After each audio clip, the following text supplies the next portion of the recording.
Okay, Year 5 Mini Mock 1. The comprehension. It's about mosquitoes. I've highlighted some of the areas so we can go straight into the questions.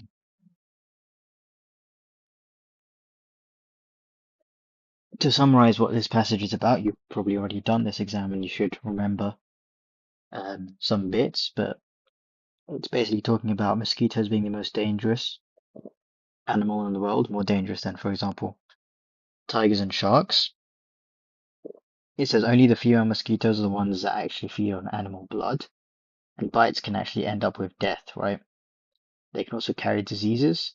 It gives you some statistics over here, and then down here in this section, it's basically just talking about different methods of preventing mosquito bites and stuff like that. If we go into question 1, according to the author, some people are more afraid of tigers and sharks than mosquitoes because why? So if we look at the start, it says, when we're young, we learn that they're dangerous. We might be scared because they're big and powerful.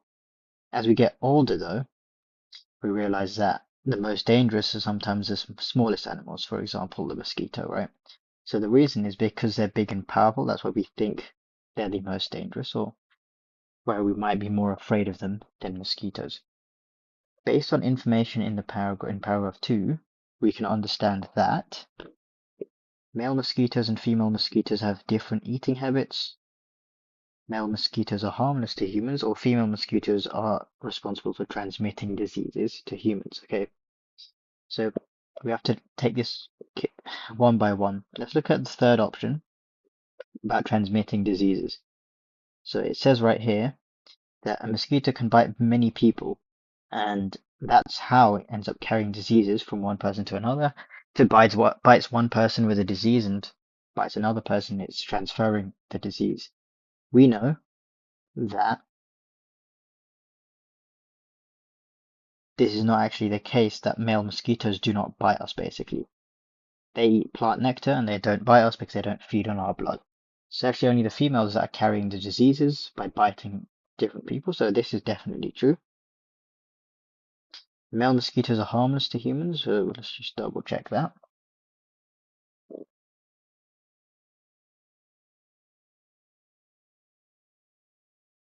So I think that could be true. There isn't any, I mean, all they do is eat plant nectar, it seems to say, and they don't actually bite us.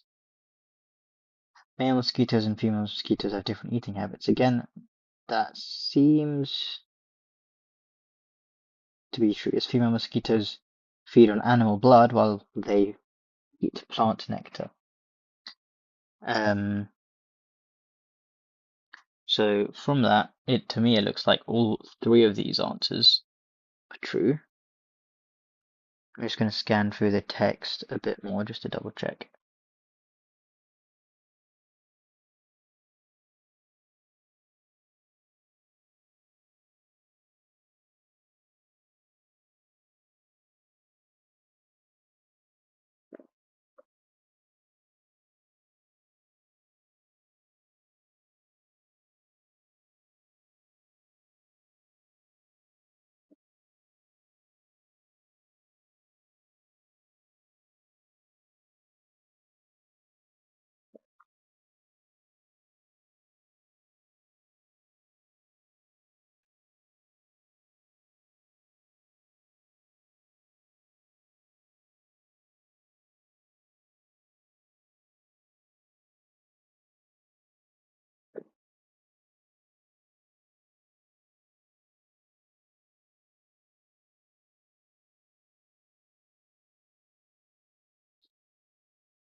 Okay, we're going to go with D. Alright, question 3. In paragraph 2, the author writes, this saliva may or may not contain a deadly disease. This statement is intended to, okay, let's look at this paragraph 2. So right here, it transmits a small amount of saliva into the blood, and the saliva could contain a deadly disease.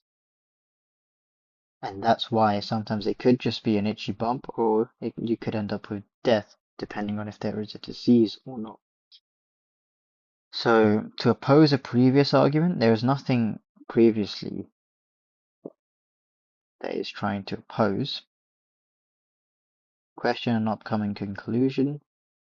Confirm a hypothesis or support a later statement.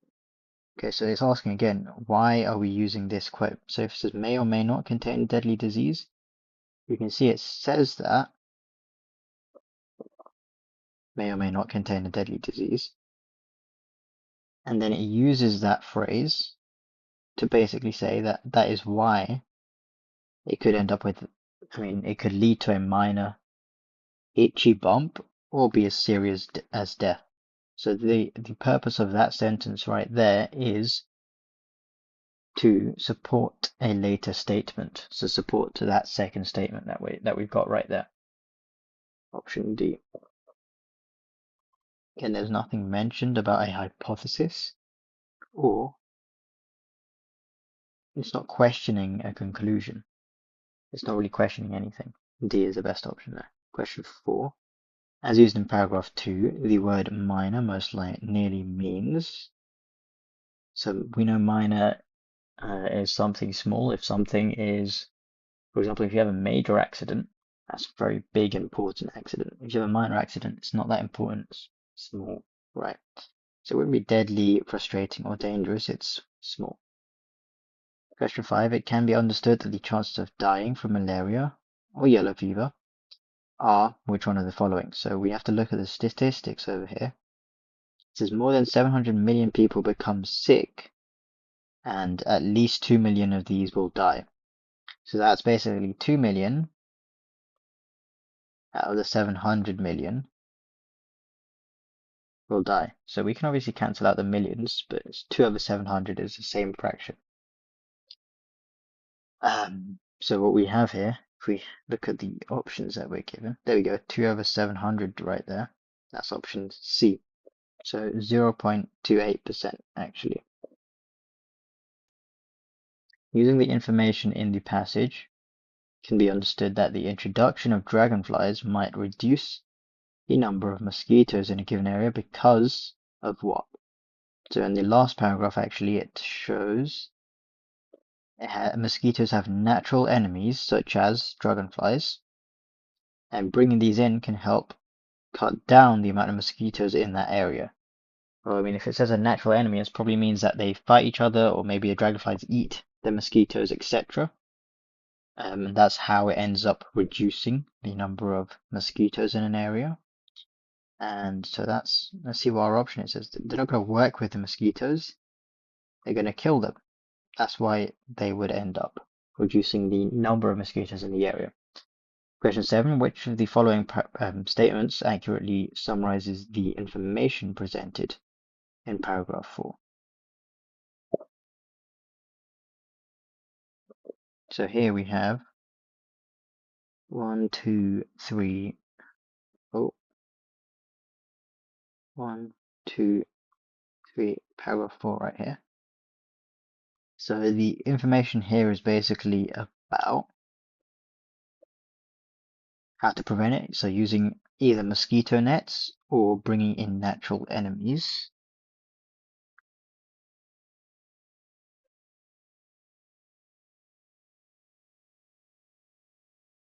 Okay, so option C I'm already looking at. I remember it saying up here that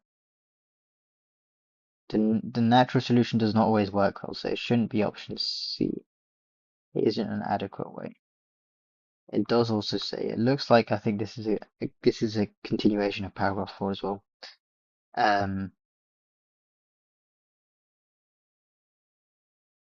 It says poisons and sprays as well.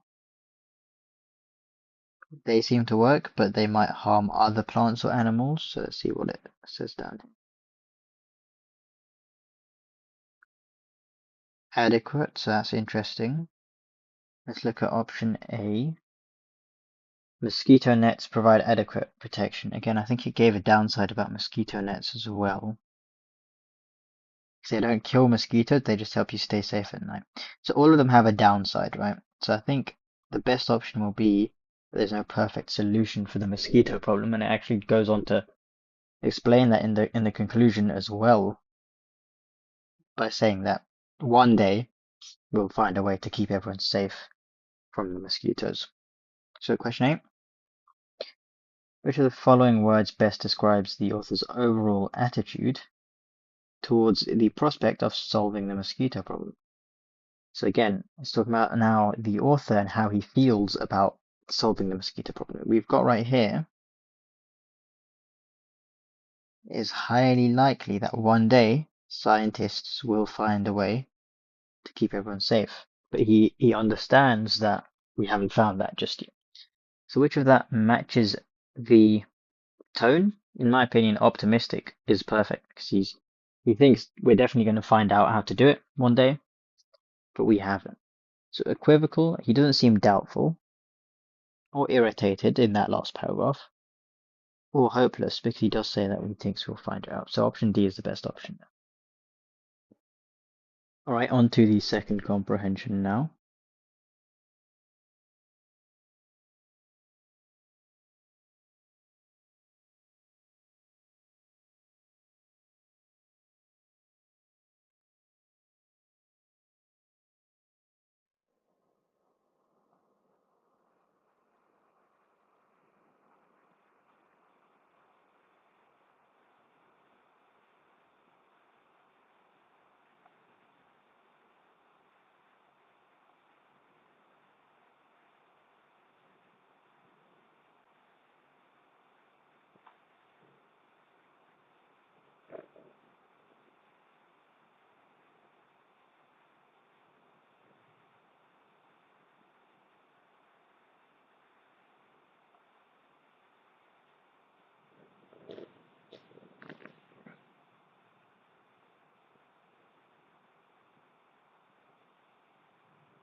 Okay, so this passage is about food culture, as it says in the title. It starts off just giving a background on the importance of food, and it convinces us why I guess we need to talk about it. The next one is giving history, right? So Middle Ages, about how food wasn't actually ever used. No one really looked at food for taste. It was more about just getting enough food to live. Same thing into the 1600s about, I mean, they seem to discover spice later down the line, and now they're actually a bit more interested in the taste of food. And then also sugar seems to come into play in this paragraph. And then later on, it's talking about our century where we have so many different foods and it's almost become an obsession now. And it says it's going over the top. So that's the general overview of this passage. So let's look at question 9. The bracket comments in paragraph 1 are used to do what, or used to provide what? So if we look at the brackets comment right here. So it says clearly the Magna Carta was not written on an empty stomach, and World War II was not won by a starving army. So if you don't know what the Magna Carta is, you'll probably learn about this in year 7. But it's just a big important like political event, right, in England. And then the same thing with, you should know what World War II is a very big war. And the idea why they're mentioning these two things is it's saying that these important things were not done on an empty stomach, like everyone had to eat for these. So it's trying to show the importance of food and how everyone needs to eat. So what is the importance, or like why are we using those brackets? Why are we having that clause in the brackets anyway? It's used to provide, it looks like, examples of erroneous beliefs, descriptions of foods, examples of how food impacted human history, or definitions for a term used throughout the passage. So these are definitely not definitions. And descriptions of foods that caused major world.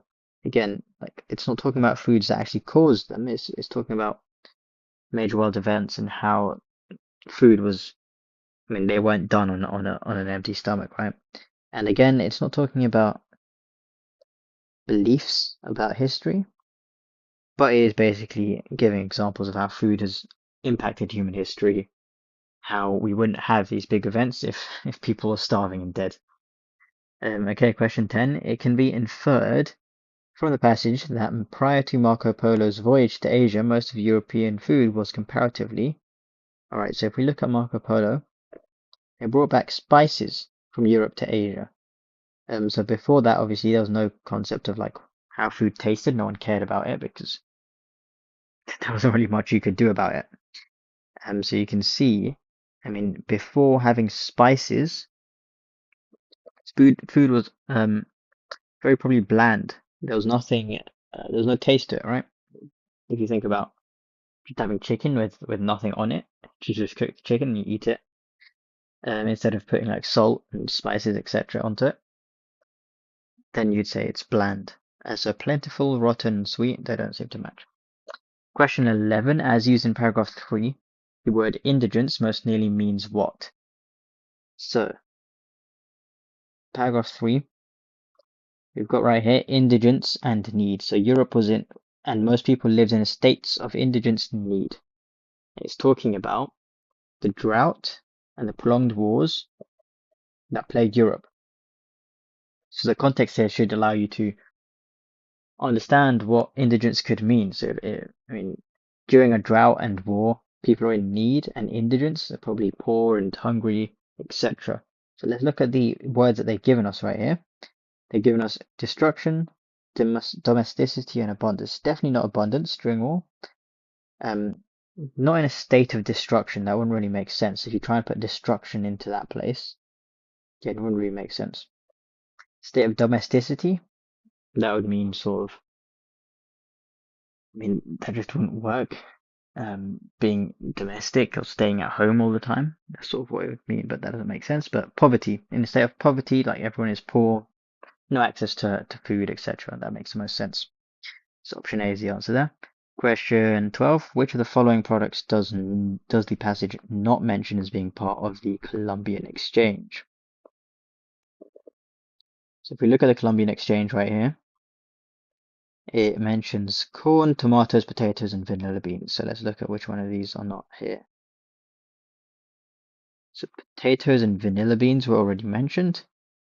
Maybe they talked about sugar as well. Yeah, there we go. Sugar. Do I see any of these?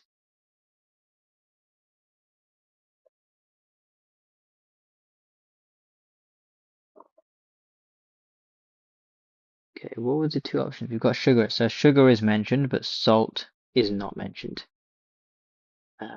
So the answer to this one is B. The tone of this passage is most similar to that of what?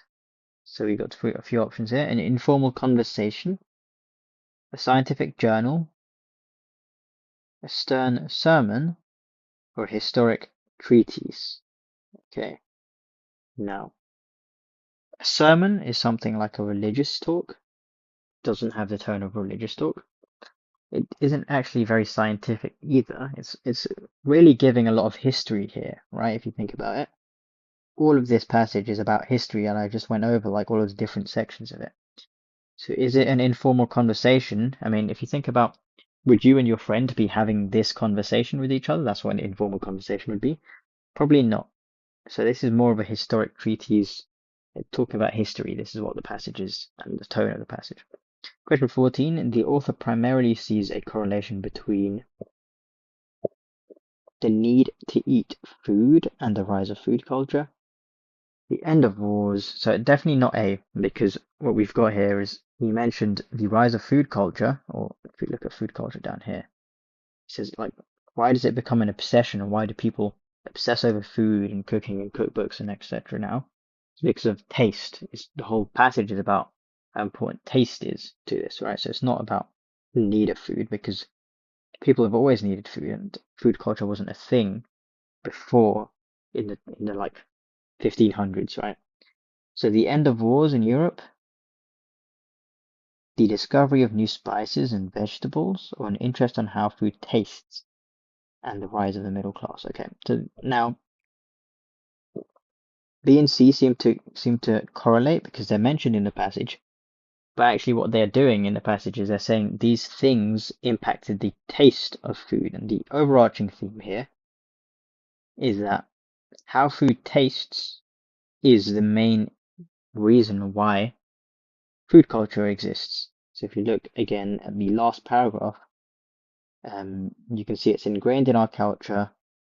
It was not that long ago that Westerners thought food, um, much like the rest of the world still does. Yeah, so it was not that long ago that we'd um, see it as just a need rather than like a something that we get to derive pleasure from and enjoy. And what was the second section that we had here? It says the rise of the middle class. I believe that is mentioned somewhere around here. There we go. So a century later, coinciding with the rise of the middle class. So middle class means like more people are less poor. So if you think about before, in like the 1500s, everyone was very poor, and then maybe there was like a very, very few rich people who could afford to buy lots of food. And the rise of the middle class is basically more and more people are becoming sort of rich, like wealthy enough to buy food and stuff like that. That's what the middle class is, and that's impacting it as well. So option D is the best option for that. All right, let's go on to the SPAG now. We've got question 15 right here. Circle the option where you believe there is a spelling error, and circle E if you think there are no errors. So we've got here, peace is spelt wrong. Should be this.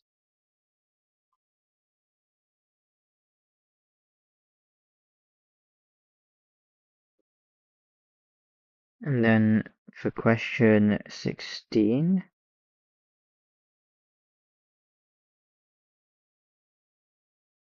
doesn't seem to be any error.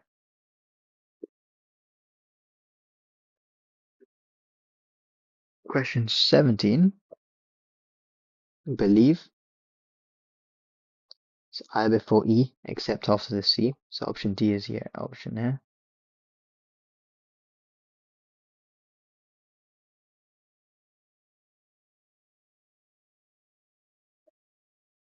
To keep yourself from being run over.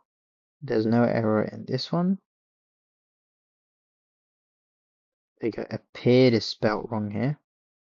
So appeared, only one R.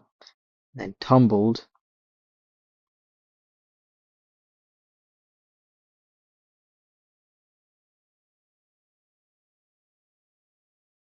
believe is just, it's like this, tumbled. There we go. Okay, so that's question 20, option A.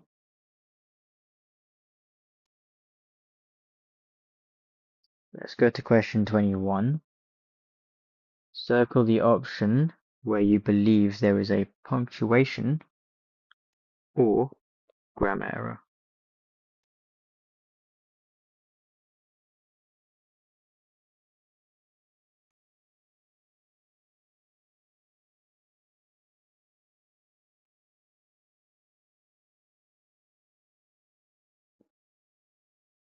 Okay, question 21.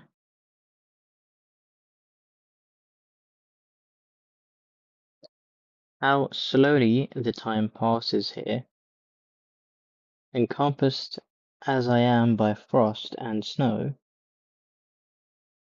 yet a second step taken. Okay, so remember this is all in one paragraph. It's asking us to find a punctuation or a grammar error. So how slowly the time passes here, encompassed as I am by frost and snow, question mark. Alright, so there shouldn't be any question mark there. It doesn't really make any sense. That's a statement right there. And he's not asking a question. Question 22. So we got, yet a second step is taken towards my enterprise.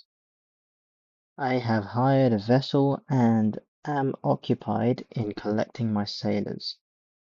Okay, so yet a second step is taken towards my enterprise.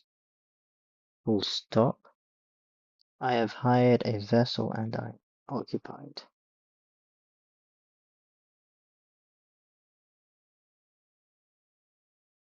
Now I think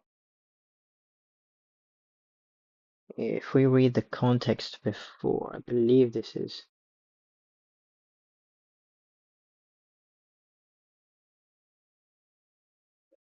does look like there should be a comma there instead of stop. So yet a second step is taken towards my enterprise. I have hired a vessel and am occupied in collecting my sailors. Those whom I have already engaged appear to be men on whom I can depend and are certainly possessed of dauntless courage. Okay. So question 22. Looks like there should be a comma there. So we're going to go with option B. That would be much too short of a sentence. Yet a second step is taken towards my enterprise. It should be a comma and then it's a carried on clause here. I have hired a vessel and am occupied in collecting my sailors. Those whom I have already engaged appear to be men on whom I can depend on. Doesn't seem to be any punctuation or grammar error right there. Oh, right, my mistake. Okay, so let's cut that out. So we've got right here, towards. So this shouldn't have an apostrophe, so option B is the mistake there. Collecting my sailors, those whom I have already engaged appear to be men on whom I can depend. So it doesn't seem to be any error in question 23. 24, we've got can depend and are certainly possessed of dauntless courage. You can see there should be a capital letter on the B after a full stop, so C is the option there. And have never yet been able to satisfy, and the absence of the object of which I now feel as a most severe evil. Okay, so this isn't a quotation. I'm not sure. There shouldn't be a quotation mark there. Because you can look at the rest of the thing. There's no end quotations either, so it's not actually a quotation. So option D will be the mistake there. And then question 26. Now feel as a most severe evil. Okay, so this should have apostrophe right there. So option C is the issue. With enthusiasm of success, there will be none to participate my joy if I am. Okay, no error in that one. Alright, so those are the punctuation grammar sections of the SPAG. We got some more. We've got choose the best word now. Again, I think it's a paragraph here. So we've got when we reached Tato Park, there was a huge queue to get in. Dad said something take long. So again, you can carry on right here. Something take long. So it would be wouldn't. So it's not any of these. Wouldn't is spelled with an apostrophe right there. It wouldn't take long to get in, hopefully. When we were getting towards the front, something the queue. So it'd be front of the queue. that we something in for what seemed like a long time. So is it had stood, that we had stood, not have stood, or have standed? Standard doesn't work there. And did stand and has standed. No, so have had stood would be the correct past tense version of this. And we got seemed like a long time. It began to move something. Thankfully, okay, it began to move something family. So more fastest, you can't use the superlative of like fastest and most at the same time. I don't even think fastest. Yeah, I mean fastest wouldn't work there. More fast. Again, you shouldn't use more and fast. You should just say faster, which is option C. It began to move. Sorry, fastest or more faster. Again, none of these are right. So option C is the right option there. Question 32. So within minutes, we were nearly at the ticket desk to get in. I was so looking forward, something the roller coaster, so it should be to the roller coaster, option E. Alright, question 32, that's the end of the English. Okay, question 1 for the maths section. I've written out the answers already, I'm just going to go through the answers. So with the fractions of shaded quantity, all you have to do is count how many pieces there are. So there are 9 total here. 1, 2, 3, 4, 5, 6, 7, 8, 9. And 4 of them are shaded. That gives us 4 out of 9 as our answer. For this one, we had 6 shaded out of 10.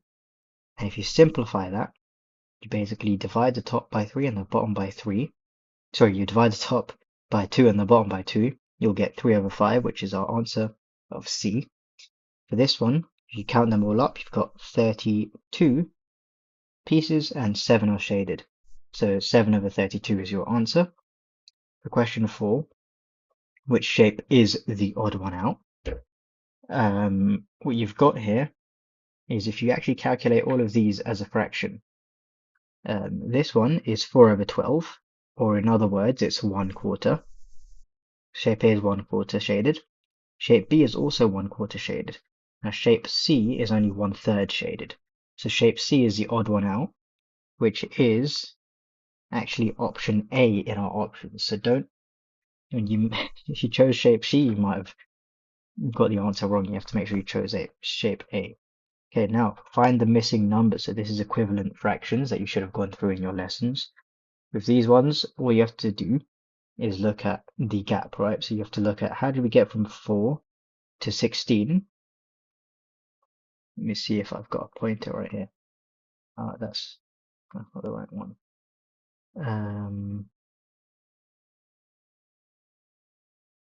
Anyway, how do we get from 4 to 16? We have to times it by 4.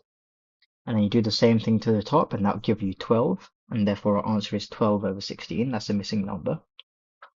For this one, you have to divide it by 3 to get from 15 to 5. And you do the same thing to the top, and that'll give you 2 as your answer. So A is the answer there.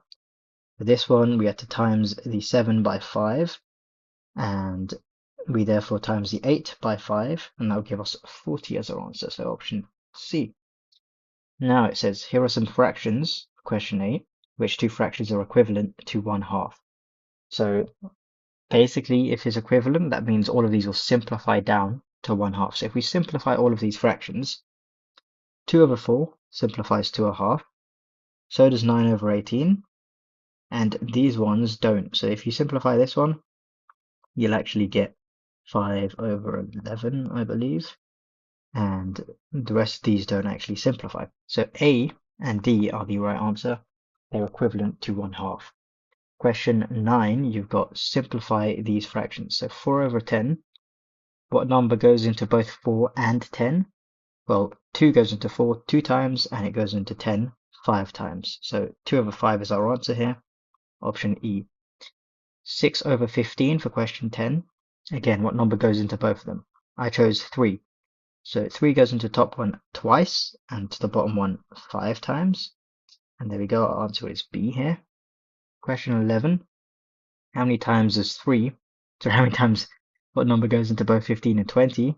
I chose 5. So 5 goes into the top 3 times and into the denominator 4 times. So we've got an answer of 3 over 4. Now to select the largest of these 3 fractions.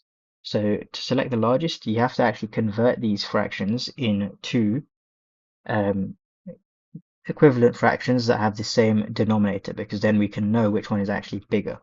So what I did is I chose my denominator to be 20, because this is already 20. So all I have to do is make sure, change these, the left and the right fractions to have 20 at the bottom. So I changed 1/2 into 10 over 20. And I changed 3/5 into 12 over 20. So you should know how to do that because of your equivalent fractions skills that we just went through like a few seconds earlier in this mock. And that gives you 12 over 20, 10 over 20, and 11 over 20. Which one is the biggest? Obviously the one that has 12 at the top, right? So option A is our answer there. Question 13. Write 21 over 5 as a mixed number. So with mixed numbers, all you have to do is figure out how many times does 5 go into 21? Or how many times does the bottom number go into the top number? So 5 goes into 21 4 times, and then you have to ask what is the remainder. So 5 times 4 is 20, the remainder is 1. So the big number is 4, the small number is 1, and then you leave the denominator the same, and that gives you your answer right here, which is 4 and 1/5. So that is option A. Question 14. Convert the improper fraction into a mixed number. So this is the same thing, but backwards now. Actually, no, it's the same thing, actually. We're just doing the same thing again. So how many times does 4 go into 11? Well, twice. And then what's the remainder? It's 3, and then you leave 4, right? Because 4 times 2 is 8, the remainder is 3. So this is our answer, which is option C. Question 15 now. Work out this as a simplified fraction. So we've got right here, it's 3 over 4 is our thing, plus 1 over 12. We have to do that and we have to simplify it. So because the denominators are different here, what I've done here is I've changed this to an equivalent fraction that has 12 at the bottom as well. So how did I get from 4 to 12? I just times it by 3. So I did the same to the top. And now I've got 9 over 12 added to 1 over 12. You can actually do that without any issues now because the denominators are the same. So 9 plus 1 is 10, and that gives you your answer right here. Now that isn't in any of the options, so all I had to do was simplify that. And I divided the top by 5 and the bottom by 5, and that, sorry, I divided the top by 2 and the bottom by 2, and that gave me 5 over 6, which is our answer is 8.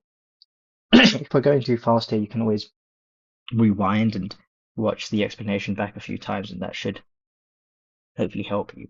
For question 16, work out 5 over 6 minus a half as a simplified fraction. Now, again, we have to make these into equivalent fractions so they have the same denominator. So I changed a half to have 6 at the bottom, which gives us 3 over 6. And then I just did 5 minus 3, and that gave us 2 over 6. Now, that is an answer right here. You can see option A is 2 over 6. So some people might have chose this. But the answer right here, it says it has to be a simplified fraction. So you have to simplify it to get 1/3. If you divide the top by 2 and the bottom by 2, and then your answer is D. So D is the only correct answer for this one. Question 17. Work out and select the right answer here. So when you're multiplying fractions, all you have to do is times the top left by the top right, times the bottom by the bottom. So 4 times 9, that is 36, and 5 times 10 is 50. Now, you can see there's actually two answers right here. 36 over 50 is right here. But if you simplify that, if you divide both the top and the bottom by 2, you also get 18 over 25. So you'd actually get the answer if you chose either one of these. Because it doesn't specify here that it has to be simplified. Question 18 is division now. So what I've written here is KFC. It's just keep, flip, change. So I'm going to rub out. Oh, well, I'll just do it again here. What you have to do with these is you keep the left side the same, you flip this side, so you flip the fraction, so it's now 3 over 2, and you change this to a times symbol, and now you just do it normally. So you do 5 times 3, which will give you 15, you can see over here, and then 13 times 2, which will give you 26. And your answer right here is 26, 15 over 26, which is option C. Question 19 now. So this says 2 over 5 of 35. All you have to do with of, you just change it to a times symbol. And any whole number is actually just a whole number over 1. So now we've actually got a fraction that we can times. We've got 2 over 5 times 35 over 1. All you have to do here is 2 times 35, which is 70, and 5 times 1, which is 5. And then now we've got this improper fraction here, right? None of our answer options are improper fractions. So what I did from here is I converted that into a mixed fraction. Well, I tried to convert it into a mixed fraction, but it actually just gave me a whole number. So all I asked was how many times does 5 go into 70? It was 14, and because there was no remainder, our answer is just 14. Question 20, you've got 1 over 3 here, and it says of 24, so I changed it to a times, and made it 24 over 1. And now, so 1 times 24 is 24, 3 times 1 is 3, and again, how many times does 3 go into 24? Because I'm trying to convert it into a whole number, right? How many times does 3 go into 24? 8 times. So that's our answer there. There's no remainder, so it's not a mixed fraction, it's just a whole number. Okay, convert the decimal into a fraction and select the right answer now. So these ones, this is 0.325, and it's asking us to convert that to a fraction. The easiest way to do this, as you know, I'm just going to write this out again. Any whole number is just a whole number of 1. So this is actually our fraction right here, but we just need to make sure that we change it so that it actually has a whole number at the top and not a decimal. You can't really have a decimal in a fraction. So what I did is I times this by 1,000 to give us 325 over 1,000. And that's what you can see I've done right here. So now that's a whole number on the top and the bottom. And all we have to do from there is simplify it. So I divided the top by 5 and the bottom by 5. That gave us 65 over 200. And then I did it again. I divided the top by 5 and the bottom by 5, and that gave me 13 over 40, which is option A. Now for this one, 0.333. You can do the same method that I just did above, or you could just memorize this. And ideally you just memorize this. So this is 1/3. This is something that is really easy to remember, and it's useful for you to know. It's also 33.33%, right? It's the same thing. Now 0.666 is 2/3. So these are things that you can just remember, and that way you should know that. Question 23. This is the same thing. I made it into 0.4 over 1, and then I times the top by 10 and the bottom by 10 to make an equivalent fraction. That gives me 4 over 10. And then I can simplify that to give me 2 over 5, which is option B. And again, to simplify it, I just divide the top by 2 and the bottom by 2. Okay, 24. Again, I've made it into a fraction, so I made it into over 1, and then I times it by 100, so I got 35 over 100. And then I simplified that, I divided the top by 5, and divided the bottom by 5, and that gave me 7 over 20, which is option B. Okay, now it says write down the fraction of this shape that is shaded, so give your fraction in the simplest form. So you've got here, you've got 4 shaded and 12 total. So 4 over 12. If you simplify that, you divide the top by 4, you get 1, and you divide the bottom by 4, you get 3. So 1 over 3, which is our answer, B. Question 26. In a bag, there are red, green, and purple counters. I'm going to rub this out because I'm covering the thing here. But you can see it says 3 over 8 of the counters are red and 1/6 of the counters are green. We don't know how many total counters there are because it hasn't given us the number.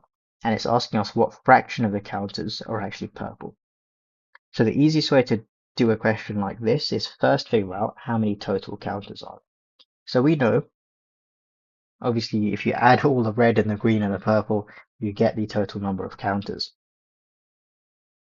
So what I did here is I converted these into equivalent fractions that have the same denominator, because then we can figure out what fraction of the counters are purple, because that's just going to be the remainder, right?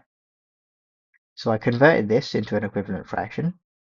I chose 24 to be our denominator because 8 and 6 both go into 24. And then how do you get from 8 to 24? You times it by 3. So I times the top by 3.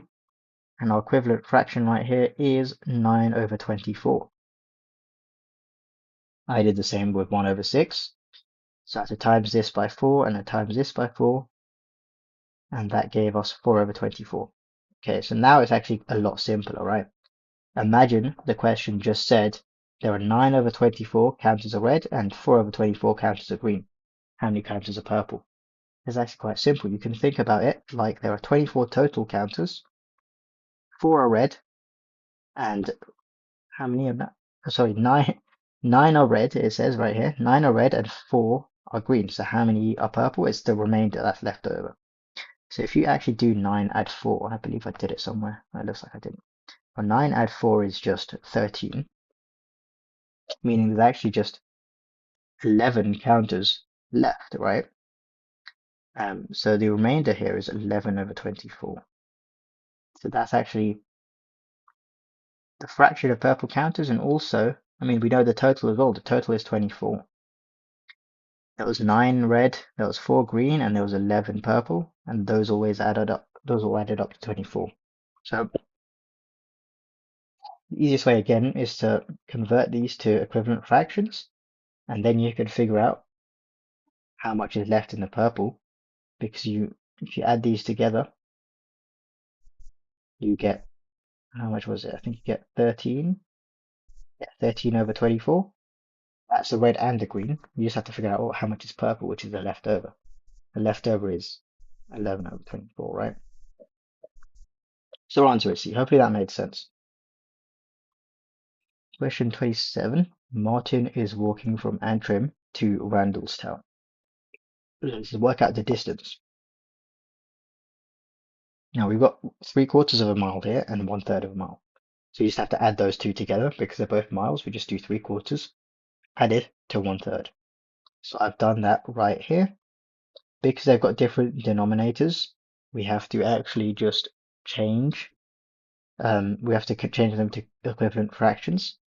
I used 12 as our denominator for both of these because 3 and 4 both go into 12.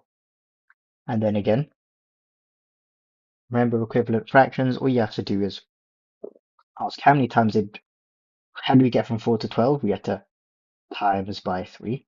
So I did the same to the top, and this is our new equivalent fraction, 9 over 12. For this one, I have to times it by 4, times it by 4, and 4 over 12. Okay, so this is our new equation, right? Just 9 over 12 added to 4 over 12. Pretty simple, you just add the 4 and the 9. That gives me 13 over 12 as our answer. And that's option B.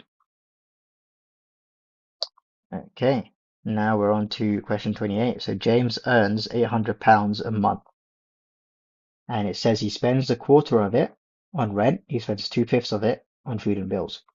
So how I did this one is I first figure out how much is 1/4 of the money. So 1/4 of 800 is £200. You can just half it once and half it again to get £200. And then 2/5, well, 2/5 of 800 is a bit more difficult to figure out. Even if you just write it out like this, it should help you visualize it. You remember that whenever you do of, you just change it to a times. And then you can do the multiplication here, and you can see I've done it over there. It gives you 1600 over 5. You convert 1600 over 5 to an actual integer. That gives you £320. All you did there is ask how many times is 5 going to 1600. 320 times. So he spent £320 on food and bills. He spent £200 on rent. How much is left over? Well, as a total, he's spent £550 of the 800. Sorry, £520 of the 800. So how much is left over? Well, £280 is left over. Question 29. A pair of jeans normally costs £40. There's a sale and it's 1/4 off. So 1/4 of £40 is £10. Again, an easy way to figure out a quarter is you half it once and then you half it again. So £10 off. Now, how much does the jeans cost now? Well, if you do £10 minus 40, you'll get £30, which is option E. Question 30 now. So there are red sweets and yellow sweets in a bag. 5/6 of the sweets are yellow, and 20 total yellow sweets in the bag. So if we know that 5/6 of the sweets are yellow, that means 1/6 of the sweets are red. So what I've done here is I've set up an equation, right? This is the simplest way I feel like to do it. You know that 20 sweets are yellow, and you also know that that's 5/6 of the entire bag. So I said 5/6 is equal to 20 sweets.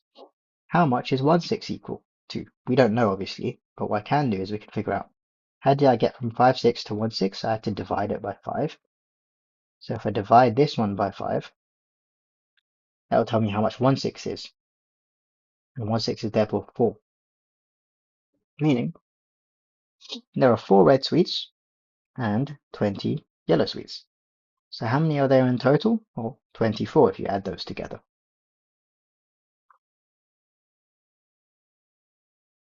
Question 31. Write down all the equivalent fractions below. So I'm going to rub these ones out again because it's a bit too much there. But equivalent fractions, try and simplify them again. So if you simplify this one, that'll give you 1/3. If you simplify this one, I'll give you 1/3. How do you simplify? We've gone over this quite a few times already. You divide the top by a number and the bottom by the same number. So I divided these both by 5. I divided the top by 2 here, and I divided the bottom by 2 here. So these are all 1/3.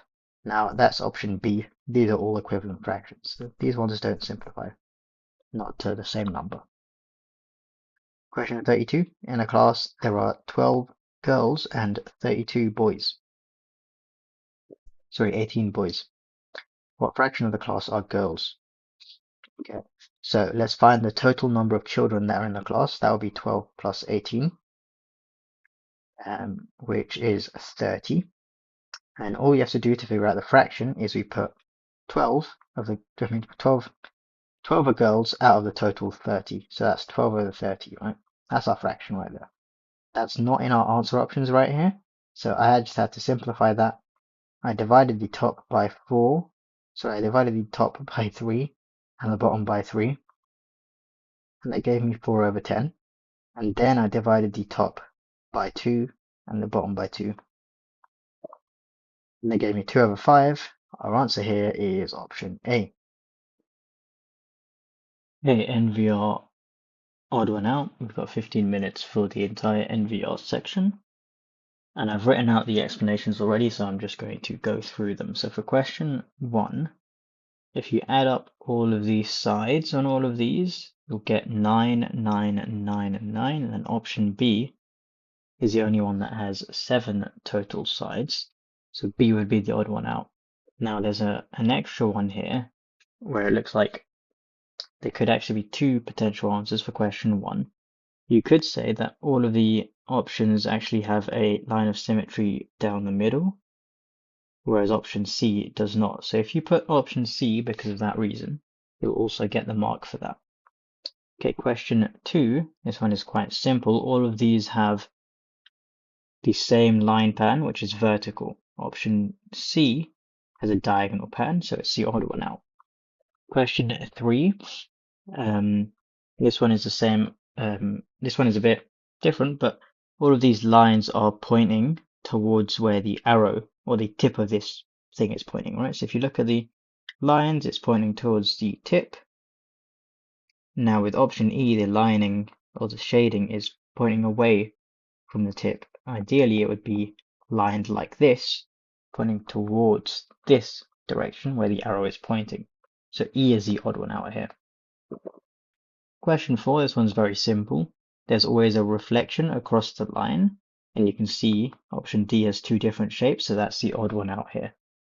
Question 5, with this one, we've got, I believe it's the lining, right? So the outer shape, if you look at this one, this big one, the shading is always diagonal like this, right? You can see the same here, here, and here. Now option C has got it the other way around, so option C is the odd one out here. Question 6. Now for this one, all of these options have at least two lines here that are dashed, right? Now option B has three dashed ones, so option B is the odd one out here. Question 7. All of these options, A, B, C, and D, all have this isosceles triangle. At least one isosceles. Now this one has only got two equilateral triangles, so it's missing the isosceles. So option E is the odd one out here. Question 8. Now all of these have at least or only two shapes that are shaded or have the lining. Option D is three shapes that are lined, so option D is the odd one out here. Question 9. If we look at all of these shapes, they've got the triangle, which is in the same orientation, but option C has got it in a different orientation, so that's the odd one out here. Question 10. All of these hexagons have horizontal lining, whereas option D has vertical lining. So you can see it's like that. So D is the odd one out. Question 11, we've got a reflection here. So all of these, if you rotate B, you can get to C, to D, or to E, right? If you look at it, you've always got the star on the right side, sorry, the diamond on the right side and the square here. So you can see how they're positioned from each other. So right and left, right? Or you can think about it as the square is always, let's say, clockwise to the diamond. Or another way to say it is this is a reflection, right? You can see it's the other way around. It's actually anti-clockwise in terms of how close it is to the diamond. But the best way to describe this is it's a reflection, whereas the rest of these are rotations. Ignoring the dashed lining, that's just a distractor, doesn't make a difference because there's two of them that have dashed lines. The main point here is the positioning of these two. So A is the odd one out. Question 12. You've got all of these have the plus in the plus symbols next to each other, whereas D has them opposite to each other, so D is the odd one out. Question 13. All of the outside shapes are in the same orientation, you can see. Now with D, the outside shape right here is oriented in a different way, so D is the odd one out here. Question 14. This one is a free mark, so there's a printing error, I believe. These two options, some issue with the flattening, for some reason they're showing the wrong options. So this is a free mark. We'll hopefully have this fixed next time. Question 15. If you look at these lines, these are all rotations. Now this one is a reflection, right? So if you rotate this line, you can get these, but this one, you can't rotate D to ever get that. This is a reflection. You can look at that. So option E is the odd one out. Question 16. Option B, it doesn't have a black one, whereas all of the rest of them do. So B is odd. Question 17. these have all got the same pattern. You've got white, black, right? You've got black near the point of the arrow. Now D, you've got a white near the point. Sorry, B. So B is the odd one out. Question 18. Similar thing here. You've always got the same pattern. You've got black, white, grey. Black. Oh, sorry. It looks like you've got at least 3 colors different in a row. So you've got white, black, grey. You've got white, black, grey. Black, white, grey, right? With this one, instead of it going black, white, grey, it's gone black, white, black. So instead of going cycling through all 3 of the colors, it's going black, white, and then back to black, which is odd here. So C is the odd one out. Question 19. So this one, there's a numbering issue, so you can ignore this question. 19 is down here. So we're on to similarities here. And the rule in these two is they both are just reflections. You can see this is a reflection across this line. So D is the only one that's a reflection. The rest of these are not reflections. Question 20.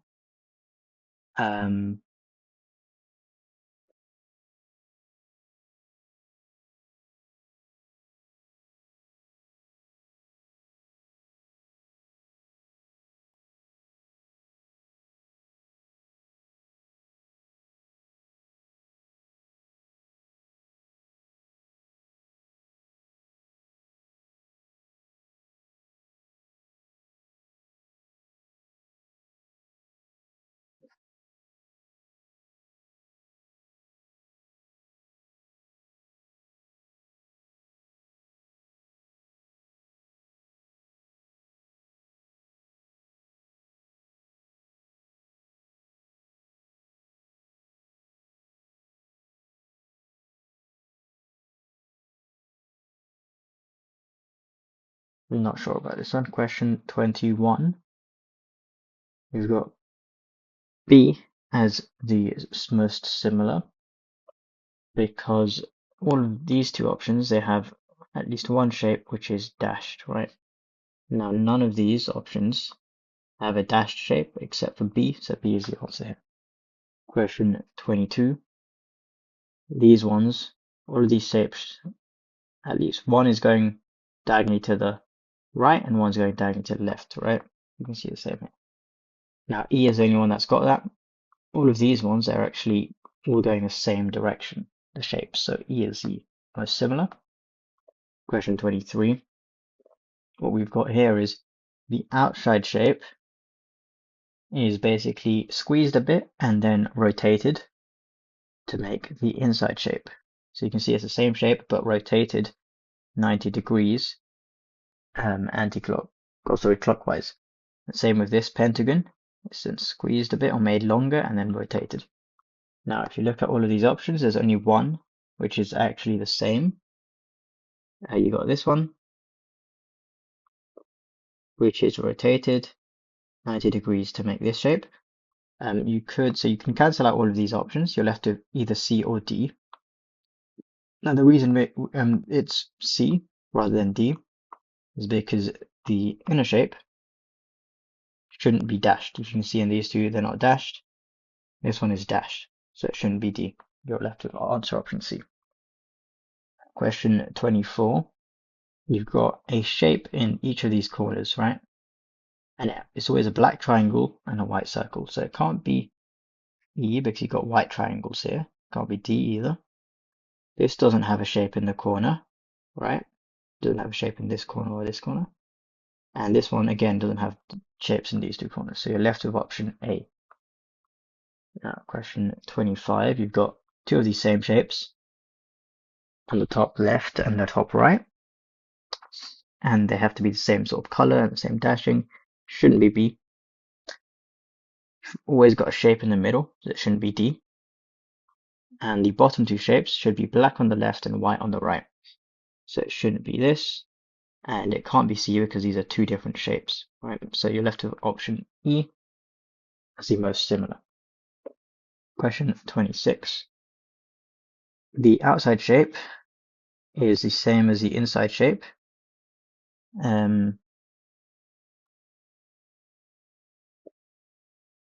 You can see this one's rotated a bit, but it's still the same shape. Same with this, right? And the arrow is always pointing up, so it shouldn't be A because the arrow is pointing down. E is a different shape on the inside if you see that one. And it can't be B or C because you can see this one is dashed and this one is straight, whereas this is straight and this is dashed. In the example shapes, it's always the same. The outside is dashed and the inside is dashed, or the other way around. So you have to be left with D as your answer option. The dashed or the straight line have to be the same. Question 27.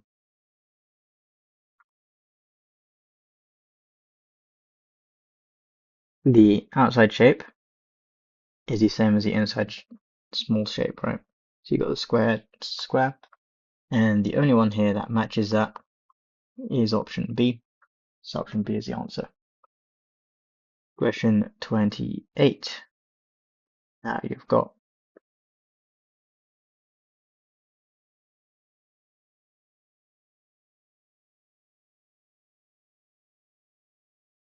nine on the top, 9 on the bottom. This is the total number of sides, right? And this one you got 12 and 12. So the total number of sides that the left, that each portion adds up to has to be the same. And C is the only one that matches that. If you count out all the rest, they won't match, right? Question 29. The outside shape is just flipped and then moved inside. And it's changed from dashed to lined or the other way around. Now it can't be any of these because they're not the same shape on the outside and the inside. So you're left with E. And now question 30. So this one, there is a number of shapes, right? You've got 9 total shapes here and 6 total shapes here. It looks like there's always 2/3 of the shapes are shaded black. So you've got 6 out of the 9 shaded black here, and 4 out of the 6 shaded black here. Now, option A is the only one that matches that. So you can cancel out all of these. So option A is the answer. Okay, verbal reasoning. 15 minutes for this section as well. I'm going to explain each of the questions. I've already circled the answers here. I mean, these ones are quite simple. You just have to insert a letter into this, and there's only one correct answer here, right? So with here, we've got held and deal, spread and Drake. For this one, we've got scam and meet, slim and mind. This one is blink and kilo, prank and king. This one's sofa, away, comma, aisle. So aisle is like, if you think about a shopping aisle, like in Co-op, there's going to be a few different aisles in the shops. So that's like an aisle, right? A different alley, in a sense. So for this one, we've got question 5, we've got bees and soon, and then kiss and polar. So kiss and solar, sorry. So you think about solar panels. Turf and fund, clef and forge. So forge means to create something. Fund means to give money to something. And I believe clef, if any of you play music, you would know what a clef, like different clefs that you play music in. So like a cello will play in a different clef to a violin. So it's like a musical notation. That's what a clef is. Question 7. You've got feat and trail. So feat with an A, this just means a achievement, right? So feat with 2 E's is your foot, but feat with an A means an achievement, right? And you got squat and trust. For this one, you got tank and knead. So if you knead dough, if you're like kneading the dough, you're sort of pushing and pulling it. Then slick and kitten. Got grin and noisy, chin and never, trap and part, and wasp and pound. So pound could mean to hit something, pound it, or like a Great British pound, like a piece of money, coin. Okay, question 11. Now you have to basically find 2 words that don't go with the group. So we've got unusual, uncommon, and rare. These all mean something that is rare, basically, or something that isn't common. Now, uncertain and unwell don't go with that group, so answer here is A and B. Question 12. You got cunning, sly, and artful. Again, these all mean the same thing. For example, like being very cheeky, being mischievous, right? So musical and artistic are different. They're going to be your odd two out. Cry, weep, and sob. Again, they all mean the same thing, to tear up, to cry.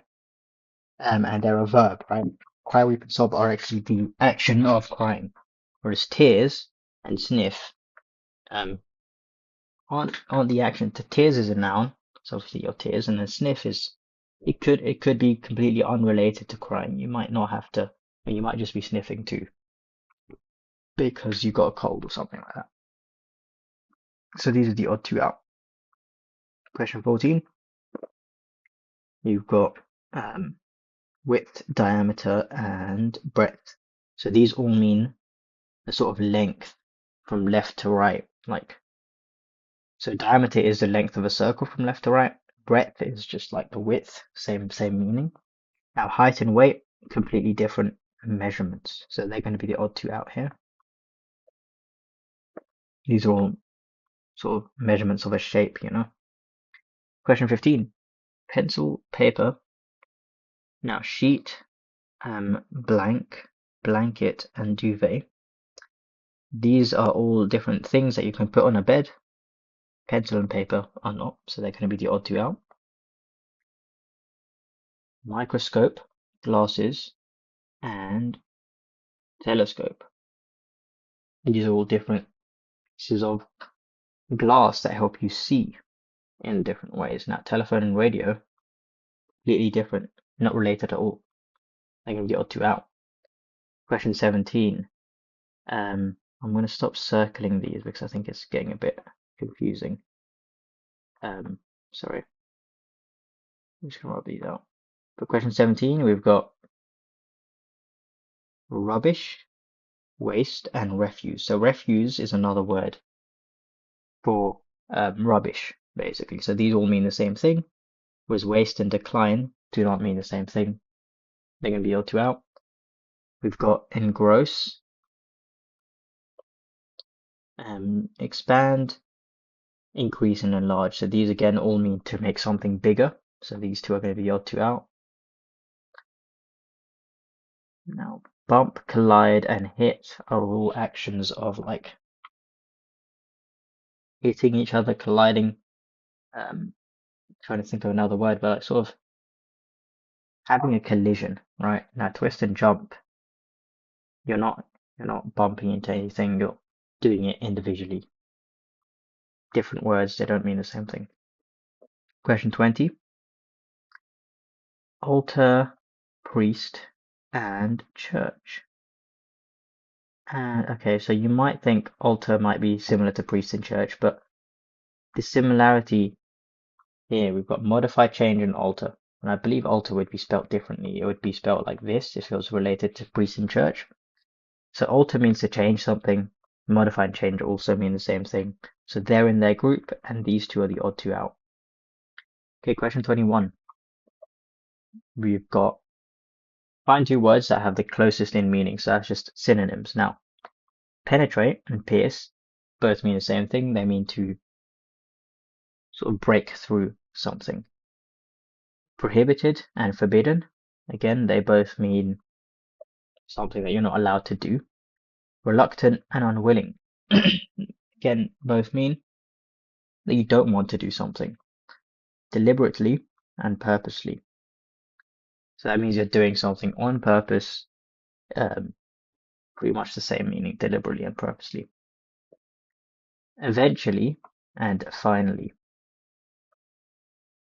So both of these mean that you've done the action at some point, like you finally did it or you eventually did it. You could use them interchangeably.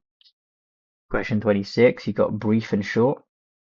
Both mean that you did something very quickly. So if you kept your conversation brief or you kept your conversation short, same meaning. Disperse and scatter, again, both mean to spread out. Question 28, Interior and inside just both mean inside, the inside of something, the interior of a house or the inside of a house. Question 28. So loathe means hate, and hate also means hate. So C and X are the closest in meaning. Odor means smell, and therefore A and X would be the best options there.